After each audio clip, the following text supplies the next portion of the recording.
This year, there were 3.9 million high school students submitting over 8 million applications in the Common App. Here's the thing. How do you stand out in that sea of extraordinary talent? Hello, and welcome to the Admittedly podcast. My name is Thomas Caleel. I'm the former director of MBA admissions and financial aid for my alma mater, the Wharton School at the University of Pennsylvania. In this podcast, I don't promise easy answers or quick fixes, but I will use my decades of experience to help you achieve your education goals. Now let's get started. Hello, and welcome to the Admittedly podcast. I'm your host, Thomas Caleel, and we're deep in season 4 at this point. Today, I'm going to take a break, and I want to talk about 6 particular students that I've helped. We've worked together, we've changed and implemented a strategy for them that led them to be ultimately very successful in the admissions process. I hear a lot from parents, from students, like, how do I execute these things? What are some ideas? What are some success stories? And so I want to talk to you today about some of these great students and show you that there's definitely a way for you to make this process work in your favor. So 6 students, let's go. Let's start first with Andie. What do you do if you come from a not fancy background and you're trying to get into one of the most highly competitive business schools in the world? Well, that's the situation that Andie faced. Coming from a middle-class background, single dad, living in Florida, Andie and her father approached me and they said, what should we do? I have this huge interest in fashion. Andie was really committed to the business of fashion, but she was very concerned that she didn't have access to fancy internships that people were getting in New York, Miami, Los Angeles, and felt she'd be at a disadvantage. In addition, she had to work after school and on weekends to help contribute, pay her expenses, etc. And so what we did was we worked with her to find a job at a local fashion boutique.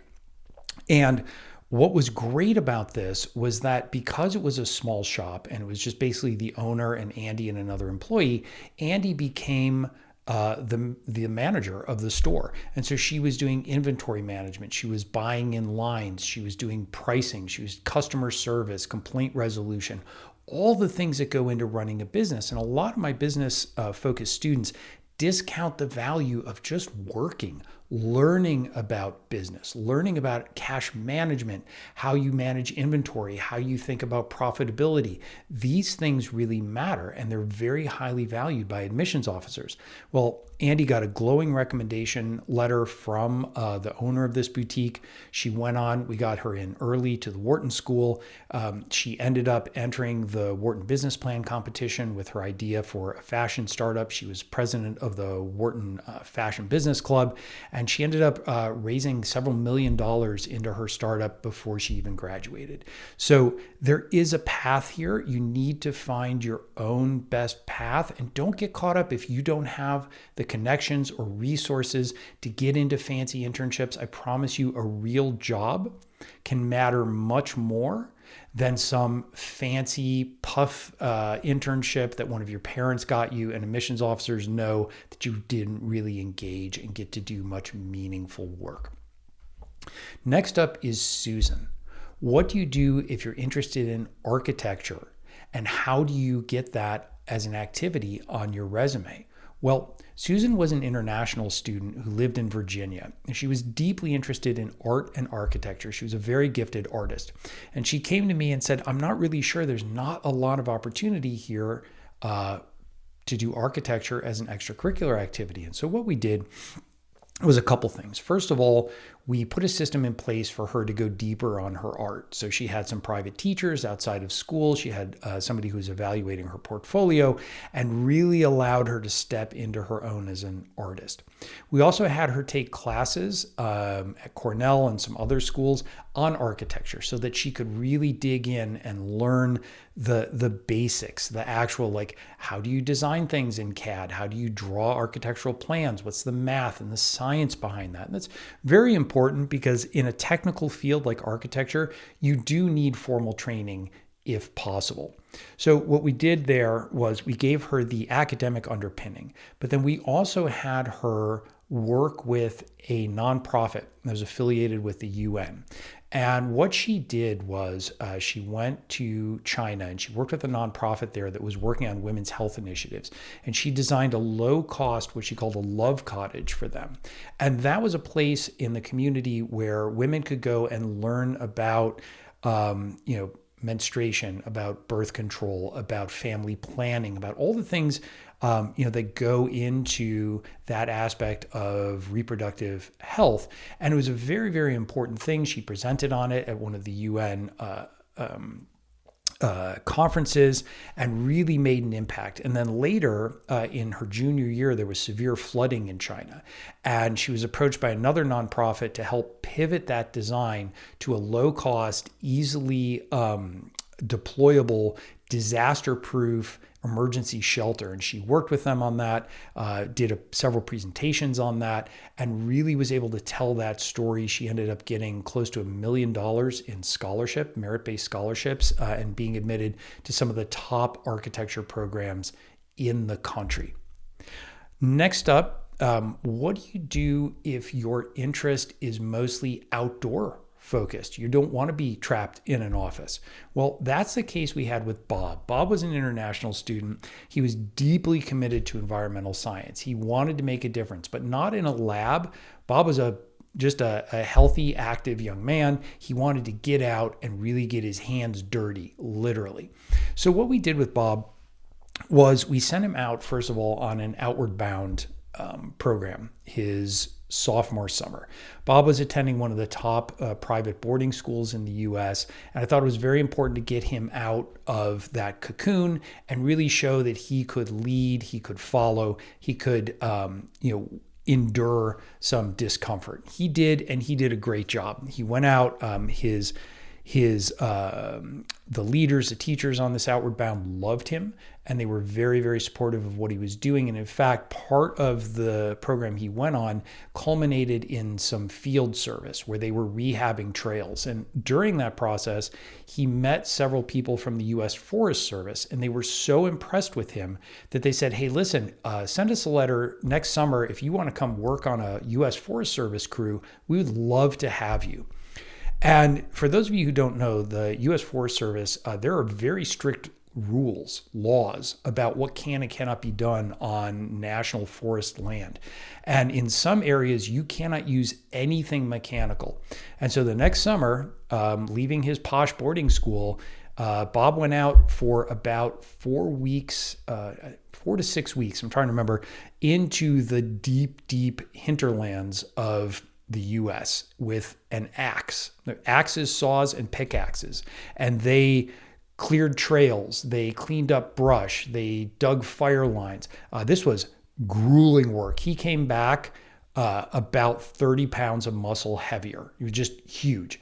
And he loved it. He was sunburnt, bug bitten, just completely crushed physically, and he'd never been happier in his life. And we were able to take that and spin that into a really interesting story about the reality of environmental science and conservation and what he wanted to do. Ultimately ended up matriculating at NYU's Gallatin School so that he could take his interest in environmental science, blend it with his interest in business and sociology, and created a really unique path for himself where he's very busy right now achieving his goals. Another student of mine, James, was a student at a boarding school, kind of a second-tier boarding school, quite frankly, interested in STEM, came to me his sophomore year, and nothing was really standing out about him. But one thing that I found he was deeply committed to was healthcare. His grandfather was a pediatrician, rural pediatrician, and that deeply mattered to him. And so what we were able to do with James was he applied for and got an internship with a state senator. And he went there and focused on telehealth. Telehealth at the time was very, very new. It was an emerging field. It allowed him to blend his interest in healthcare with an interest in technology and large data. And we had several projects we could have chosen. And James and I worked together to kind of find this one and develop his strategy around that. And what happened was his his policy research was so good that actually the Committee on Telehealth adopted it almost wholly as the foundation for telehealth law in the state. So this was something that was a huge win for him. It was something that we talked about in his essays. He really was able to bring that forward and talk about tangible results. Ended up matriculating to Penn, computer science, big data in this brand new program.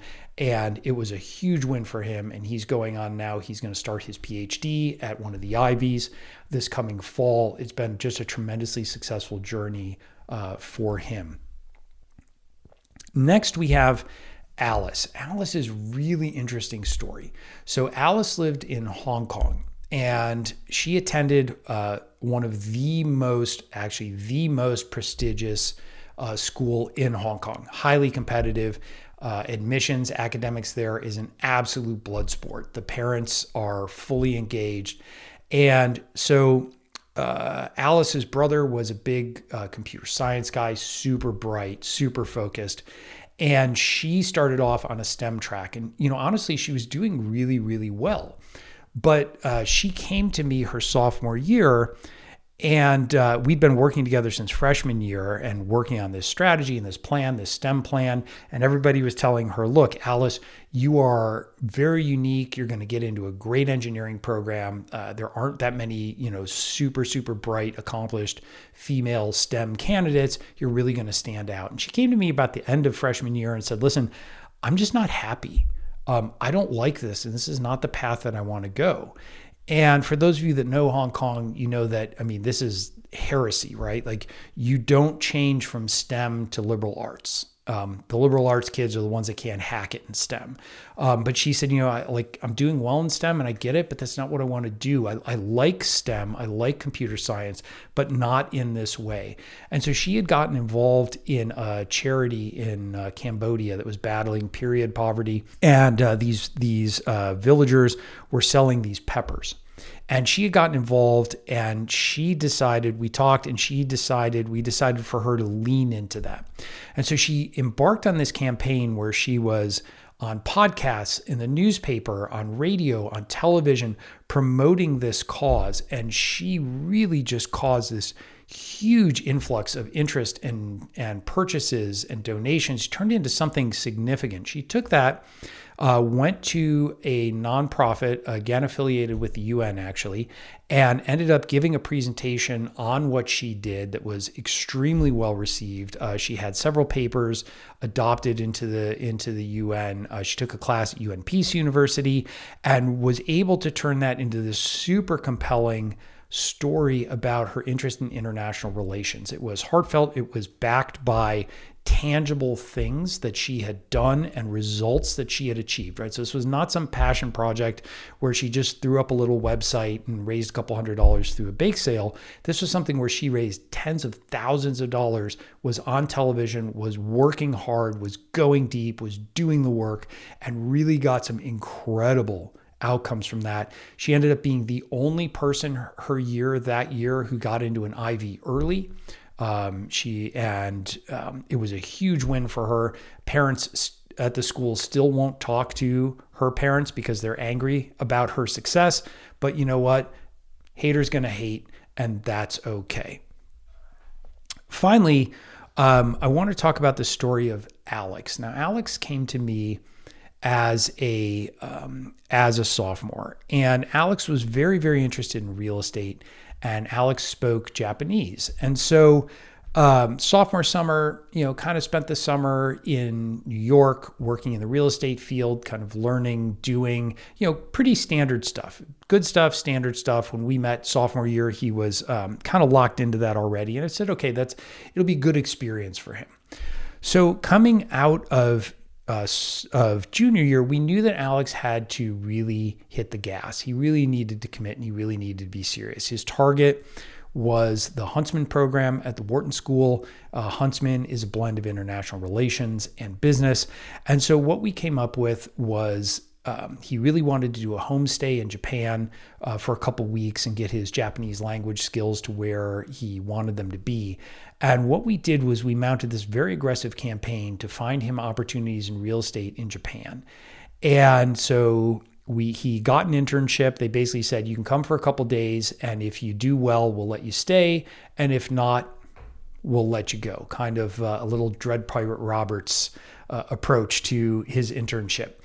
But what happened was, we worked with it. I worked with him. I got him shaped up. I got him ready for hit the ground running, and he did. And he just worked and listened and worked and listened. Ended up spending about 6 weeks in this internship.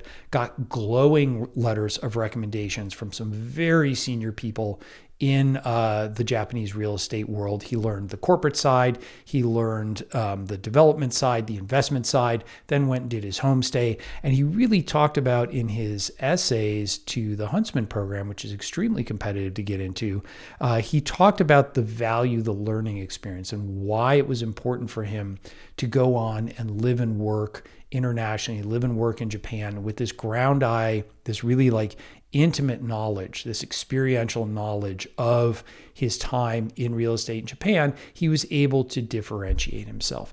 And I think the theme that we want to come through here is that this year there were 3.9 million high school students submitting over 8 million applications in the Common App. I got that from CBS News because you have to cite your sources. And here's the thing. How do you stand out in that sea of extraordinary talent? You do it a couple ways, right? This is what we work constantly with our students on. First of all, we help them figure out what it is that matters to them. What is unique about their interest? You can't just say, I'm interested in business, I'm interested in law, I'm interested in architecture.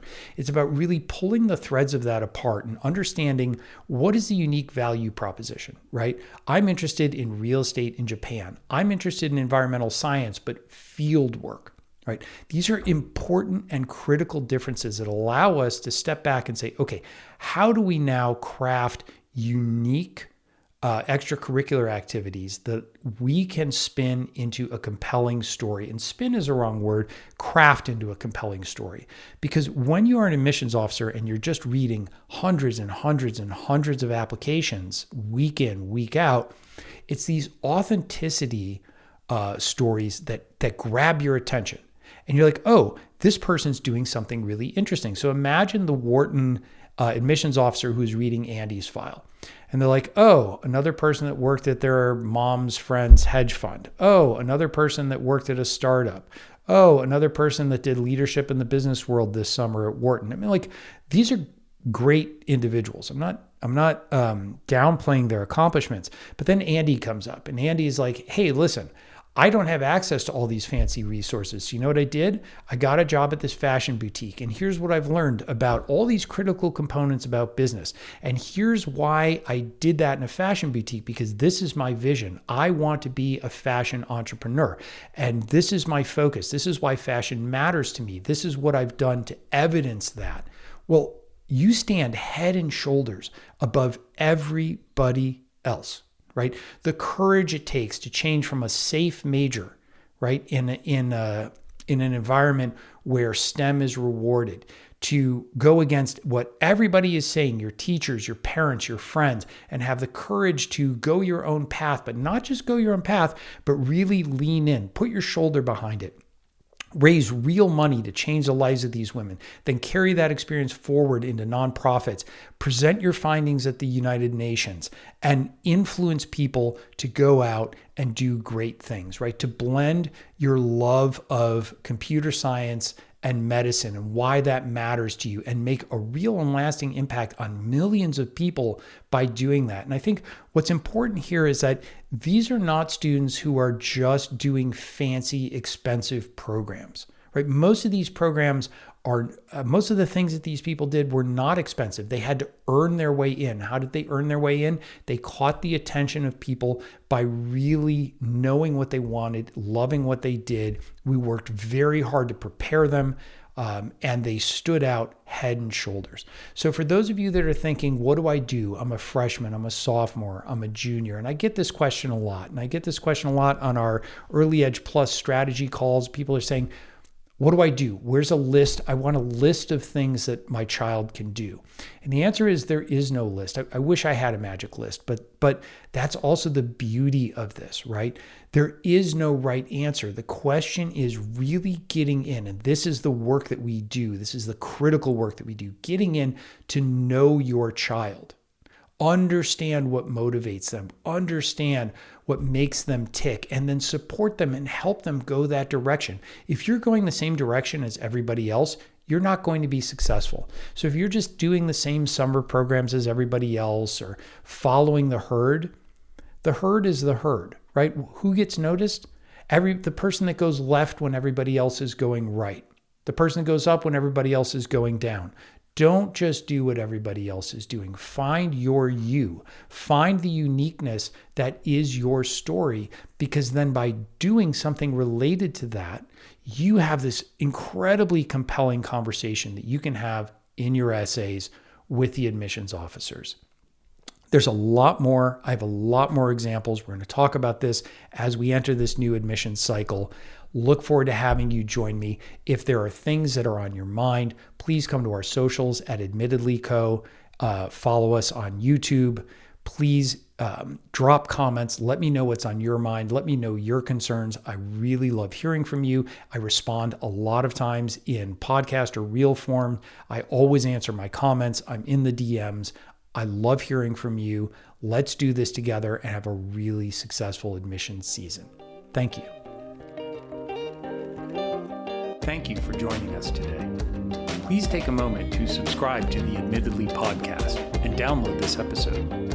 I welcome you to share your thoughts and questions with me. You can find us on social media at Admittedly Podcast. I look forward to continuing our